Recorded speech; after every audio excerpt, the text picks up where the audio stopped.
lot of sleep last night. It's just that, and we're all trained to utilize, right? All hypnotists are trained to utilize whatever happens. It just furthers the trance effect.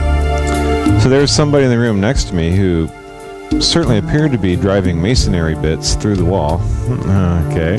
Which does have a unique sound, if you ever heard this before, because it sounds as though someone were ripping a hole in the wall, right?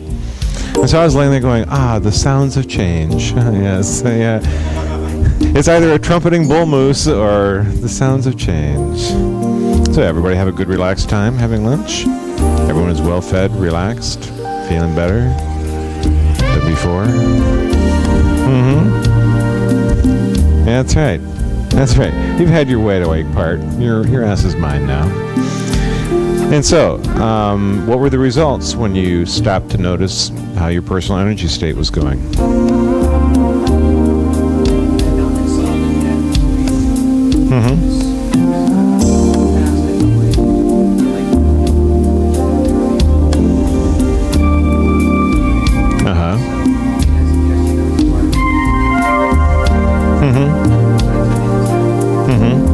If you look for proof in the testing sense, that opens the possibility of failure.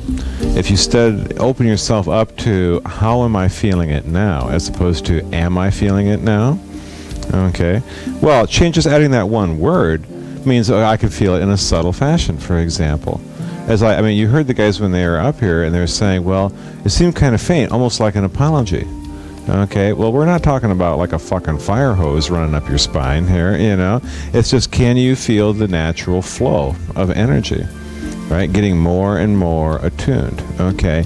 Now, were any of you doing this in somewhat problematic or chaotic situations? Okay, now, what happened? Okay, right before you checked your energy flow, how were you feeling? You're feeling fine? Okay. Okay, anybody who's a little off balance? Yeah? Okay, and then what happened after you checked your energy flow? More centered, right. It gets you out of your head. Okay, you're going to get a homework assignment tonight that everybody has to do while you're off doing whatever the hell it is to do in New York City. Okay, what is there to do in New York City? Anyway, nothing. Okay. Yeah, may as well just go fuck with people, right? But I'm going to give you a homework assignment that really drums this particular point in, that if you get out of your head, virtually all your problems disappear. Virtually all of your negative emotional states disappear. Why? Because you're making this shit up. Okay? I was talking with a good friend of mine. I was out in Seattle talking about marketing. And I was talking to this fellow who I have enormous respect for. Knows just about everything there is to know about the type of marketing I want to do. And so we were spending the weekend just kind of, doing intensive business negotiations. But then the way I do business, as you might imagine, I've experienced my class here, is there are many digressions when you're in a business conversation with me. And in fact, I like to get up and move. So we were kind of doing this walking tour of downtown Seattle, where we'd do intensive, business, and then we'd get burnt out on that. So we'd grab our stuff and we'd walk down the street and go girl watching. Okay, then we'd stop for coffee and it's business. And it's getting kind of hungry, okay? So then you walk to a restaurant, sit down, get a window table and business, and go on.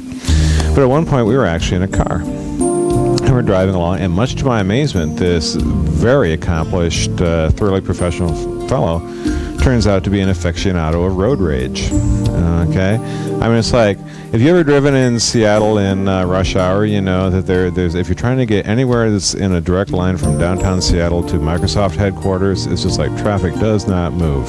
Okay, because it's just like it's totally choked up. And so we were in a typical freeway situation where somebody cut us off. And because they cut us off and couldn't make it into the other lane, and he was driving a Cadillac pickup truck, the offender was, okay? And my first thought is, how can you get mad at someone stupid enough to buy a pickup truck from Cadillac? I mean, it's like kicking cripples, But no, my driver buddy was like, roar! He was screaming, he honked the horn, he was flipping them off, he was saying terrible things. And of course, the fellow in the pickup couldn't hear him. Okay. I was the one who was getting slimed by this guy. So I started talking to him about, just saying what was going on. At first he started with like these intellectual constructs. Well, if I don't do this, he'll never learn, and he'll go on doing these things, and since I drive this road every day, he might actually cause an accident or get me in an accident, and that's why I'm doing it.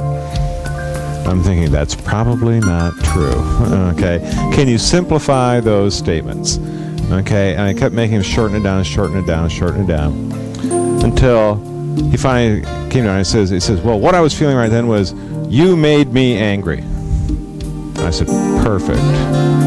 Okay, you made me angry.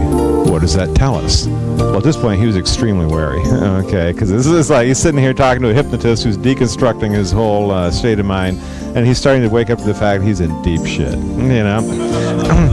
So we looked at the first half of the sentence. You made, right? Where's the power in that statement? Yeah, it's the asshole in the pickup truck. You've just taken your complete emotional state and turned it over to a stranger who, by your own definition, is an idiot. Probably not a power move. But even so, I asked him, I said, well, who are you actually thinking about at that point in time? He goes, well, I'm thinking about that idiot over there. I go, wrong. Think about the second part of this statement. Me angry. Okay? Me angry! And that's the problem, right? He's locked inside his own head. He's making up all kinds of shit about this other guy. And oh, by the way, since the traffic was gridlocked, even if the truck had made it all the way into the other lane, we'd only be able to go like 20 feet farther. Okay? I'm going, God, what is all this stuff? And what finally came out was he felt that when he was angry, that's when he was sharpest. Okay, then he was really clicked on, because when he experienced an extreme emotion, it forced him to do what he thought was getting out of an intellectual construct. And all it meant was, instead of all these high-flying metaphysical crap, high-level thoughts, he was experiencing a genuine emotion, so he felt like he was more alive at that point than at any other time. And so I asked him, I said, well, what is it about anger that you feel is inextricably linked with clarity and power and authentic thoughts, authentic emotions? And he was sitting there and he started to laugh, okay, because you talked to me long enough, you realize where I'm going with all this stuff, okay, and of course there was no link whatsoever. And in fact, this guy's an very experienced martial artist. He's even studied Aikido. Okay, so I asked him, I said, when you're doing martial arts, when you're in the dojo, when you're in the sparring circle, what does anger do to you as a fighter? And he tried to bullshit me. He's going, well, when I was studying, Brazilian jiu-jitsu, I said, no, let's go back to the Aikido model here, okay? So you ever have one of these skinny little fuckers just kick the crap out of you in the Aikido dojo? And he's like, yeah, okay. Why? Because anger is a poison. Negativity is a poison. One of the worst things you can possibly experience in your life is envy. Are you ever envious of someone or something? Right? Did it ever turn out well? I mean, did it ever lead you someplace where you want to go? But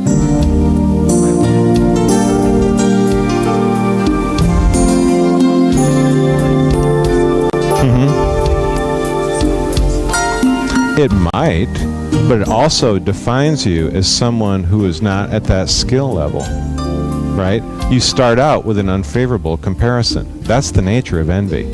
Somebody else has something more than you, better than you. You want it, you don't have it, okay?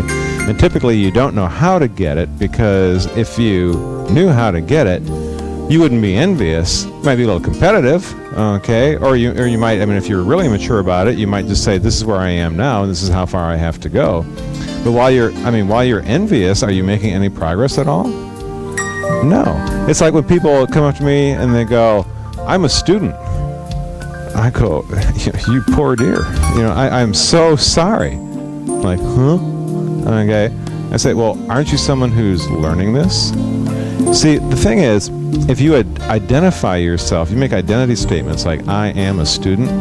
It's like if you're doing clinical work, somebody comes in and says, I'm fat. I go, that's too fucking bad. Why are you here to talk to me? I want to lose weight. Oh, well, that's different. I'm fat is an identity statement. If they are in fact fat, will they ever lose weight? They can't, because they're fat. Okay? It's like saying, I'm angry, as opposed to, I'm not doing so well, or phrasing it any other way. Okay? I'm an angry person. Right? I mean, it's like identity statements are traps. Identities are traps. Personalities are traps. How many of you are all you all day, every day? Or think you are? I know that's a trick question. Yeah, okay, so you are. There's got one honest man. Okay? Most of us have identity constructs that we use. Right? And that's all they are. They're identity constructs. One of the exercises we're going to be doing tomorrow is listing out every possible identity you have. It's kind of a horrifying situation, but you have to do this with your subjects if you want them to actually change, to find out all the things that are going to be standing in your way. Right? That's why when somebody says, it's not me, I go, use a different you. Right? Use one that can learn faster. What would it take to change? What do you need to have? What do you need to have more of? Blood sugar reaction? Yeah.